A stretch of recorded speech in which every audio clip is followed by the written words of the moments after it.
Hello again, traders, and welcome out to your currency market recap. This is Ankit here, and let's begin a market coverage. Just on Monday, July the 17th. Let's get into today's market analysis. We'll be going over today's market price action, taking a broad market analysis, talking about how our currency baskets are doing, and taking a look at possible trade setup. So let's get into it. Do you want to be a professional trader? Maverick Currencies is the oldest US-based Forex and crypto prop trading company that will pay you for trading with our capital. Trade our capital and keep 70 to 80% of the profits. We are looking for traders just like you that are hardworking and motivated. Click the apply link on the top right of this video to see if you have what it takes. That link takes you to a 4-minute video that explains the trader position available, and you read a list of FAQs that answer pretty much all the basic questions you have at this point. After watching the video and reading the FAQs, if you're interested, fill out an application, then you'll watch the full-length recruiting video, and then schedule an interview with one of our traders. Are you our next trader? So looking at our market analysis, let's start with where we started from. This is the velocity score on a Friday. And on Friday, you can see there was a lot of weakness, especially in currencies like the US dollar. There was a lot of weakness in the CAD. And we're seeing a lot of mixed sort of price action, and the European currencies were mostly in the middle here. So today's market price action, we saw a little bit of a back and forth. If we take a look at the news today, it was a quiet day in the markets, and we didn't see a whole lot of activity. The equity markets continue to extend gains, but outside of that, the yields, dollar, gold, they're all flat. So as we take a look at the percentage change for the day, let's take a look at the equities. Let's take a look at the broader currency markets, and we have to have a very quiet day. You can see that the biggest mover today was the Kiwi, which was down 0.62%. And again, that was not really where the relative weakness was. So that was a bit of a weakness for today's price action. But outside of that, you can see the dollar sort of have a bit of a relief rally, but it was not really big enough to really cover some of the losses that we've seen last week. The Canadian dollar, you can see 0.36%. So just getting a bit of a bounce off from those oversold levels that we ended with last week. So initially, nothing really has changed in these markets, and we pretty much have to continue with that relative strength of weakness that we discussed in the currency room. The European currency still looks pretty strong. Euro and Swiss franc continues to outperform, but outside of that, it was just a very lackluster day across the board. Now we can see the same thing in the equity markets. Again, the S&P was just continuing its gains.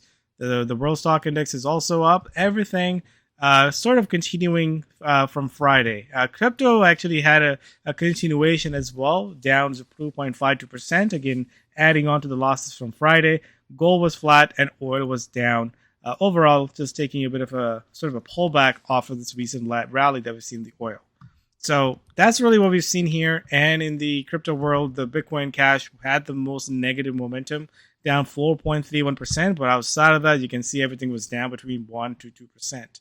So continuation in crypto, continuation in the equities. But in the currency market, we saw some sort of relief rallies. Equity markets overall remains very bullish. Up the scoring system out there. We are still pretty bullish on the markets. Here's the chart for the S&P. As you can see, it looks extended, but so far we cannot ignore the fact that we have bounced last week off this 20-day moving average, and now the price is just still climbing higher. So we had a bit of a reversal candle on a Friday, but you can see that was totally reversed today. So we have to see a sort of a reversal candle, but then a continuation of that pullback from there. So right now, I think the right side of the markets is still on the upside, but at the same time, we need to be looking out for any sort of reversal signs, because that's when we need to sort of do profit taking and look at the other side of the markets. Now, looking at the schedule, we started off with some important numbers out of China. You can see the industrial production was actually up, but overall GDP was down a lot more than expected. So mixed reaction. We did not see a big movement off of this. We would expect a lot of fireworks happening off this number, but really it was a very muted price action. Overall, as we always say, market sentiment prevails. And right now, no bad news is really derailing the markets here. So tomorrow, Tuesday, we have the Canadian CPI. I think that's something I'll be paying close attention to, along with the U.S. retail sales. Remember, dollar and CAD is currently the weakest currencies on the scoring system, on the trend score. So we need to see if this caused sort of a shorter-term rally or a continuation of that move. So this is something we need to pay attention to, along with the Kiwi CPI. Remember, these are quarterly numbers, so we usually get a bigger move off of that. And lately, CPI numbers have been cooling off, which again, I would not be surprised that the Kiwi sort of pull back on that news, but we'll see where it goes. Let's get into currency market analysis and take a look at what the velocity scores are telling us and what the charts are telling us so we can look at those pairings accordingly. So let's get into our trading view and do a bit of a breakdown. You can see that so far, we did not see a big sort of movement across the board. Dollar is the one that had a bit of a rally, but you can see this is just a bear rally setup. After a big fall that we seen last week, this is just a bear rally. So remember, we need to see sort of a reversal where we makes a bit of a trend-changing move. This is not a trend-changing move, so I think we still want to be sort of on the shorter side of this trade, but realize that we have another sort of support to clear out from. But so far, I think this is a very typical bear rally pattern. Same thing, Canadian dollar. You can see that it actually broke below that support. We had a bit of a rally today. Here's a 4-hour chart. But you can see that the rally did not have any follow through. So I think at this point, there's no changes needs to be made on any of our scores that we discussed in the currency room. Outside of that, the yen remains a bit on the stronger side, but realize that on a daily chart, it really needs to break above this high in order to get this yen sort of moving to the upside.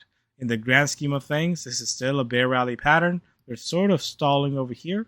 So eventually, if whichever way it goes, I think that's really where we're going to see a bit of a follow through. Outside of that, I'm not really seeing a whole lot in the growth currencies. Aussie, Kiwi, they remain on the sideline here. I do not like this as far as the continuity goes. So I think Aussie and the Kiwis remains on the weaker side, and ultimately, the money has to go somewhere, and the money is going in the euro and the Swiss franc. So I think those are the places that we continue the hunting. As far as the setup goes, you can see that dollar Swiss franc, if we take a look at the relative strong weakness, is making a bit of a low base setup here. Again, right now, I'm not really seeing any sort of setups that I want to pull the trigger on, but something tomorrow that we can possibly see. But meanwhile, after a big move, like I said last week, we are due for some consolidation, and that's exactly what we're seeing here. Look at the dollar yen. We went from almost 145 down to 138. Now it's in for a bit of a consolidation. Look at dollar CAD. I mean, there's a lot of consolidation here. So don't really have a greatest looking setup. I mean, we pull back in the Aussie USD, but at the same time, I don't really love the Aussie here. Same thing with the Kiwi. It's pulling back a little bit. One of the pairs that we did look at in the currency room was the Aussie Kiwi on the short side, but you can see it did not break below. So we are still in the range bound price action here. So I can go through a lot of charts, but I think what I'm seeing is a lot of consolidation. But at the same time, keep an eye on these consolidations and then breakout that comes off of it. Euro dollar is actually on the top of the list here as sort of a consolidation to break out of. Same thing goes with the dollar Swiss franc. And we can also take a look at currency pairs like Euro CAD, where it's pulling back a little bit. It's still in this uptrend here. So the trends looks much clearer on a longer term chart versus it does on a 15-minute chart. So I think overall we want to continue on the right side of the markets until something changes. But so far, nothing really out there that make us change our outlook. So as far as the velocity scores, again, the cryptocurrencies are down -3, but then we have an Aussie and the Kiwi as down as a -2 and a -1. Some currencies in the middle, and the Euro Swiss franc sort of a +2. So I still like Euro Swiss franc going forward. And then we'll have to see if the Aussie and Kiwi can gain against the dollar or the yen, or do we see some more consolidation coming in? But that's just what we are seeing right now in the markets. So, in conclusion, taking a look at market sentiment, we are still bullish, but again, looking for any reversal signs. But at the end of the day, trade the markets in front of you, and we don't have a whole lot of volatility. We don't have a whole lot of reversals. It's the same thing happening in the currency market, same thing happening in the equity markets. It's pretty much a one-way of markets. So play relative strength of weakness until that falls out, and make sure you have proper position sizing. You're looking for quick trades. That's where really you need to be active around these events. But outside of that, trade the relative strength of weakness and trade on a higher time frame because there's definitely more clarity on those charts.